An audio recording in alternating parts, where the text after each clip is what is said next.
ഇടുക്കി നിയോജക മണ്ഡലം ഉറച്ച ഒരു UDF കോട്ടയാണ്. അപൂർവം ചില അവസരങ്ങളിൽ മാത്രമാണ് ഈ മണ്ഡലം LDFിലേക്ക് ചായ്ഞ്ഞിട്ടുള്ളത്.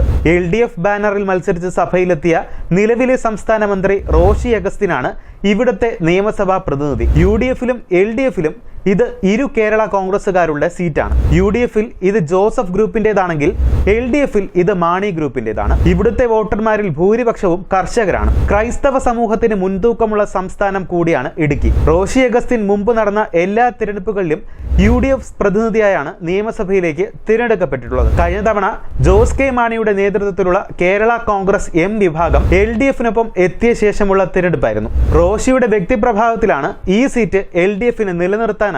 വരാനിരിക്കുന്ന തിരഞ്ഞെടുപ്പിൽ ഈ സീറ്റിൽ Kerala Congress Joseph group working ചെയർമാനും മുൻ MPയുമായ PC തോമസോ അല്ലെങ്കിൽ അടുത്തിടെ രാഷ്ട്രീയത്തിൽ പ്രവേശിച്ച PJ ജോസഫിന്റെ മകൻ അപ്പു ജോൺ ജോസഫോ കളത്തിലിറങ്ങിയാൽ LDFിൽ നിന്ന് നിഷ്പ്രയാസം UDFിന് പിടിച്ചെടുക്കാൻ കഴിയുന്ന ഒരു സീറ്റായി ഇടുക്കി മാറും.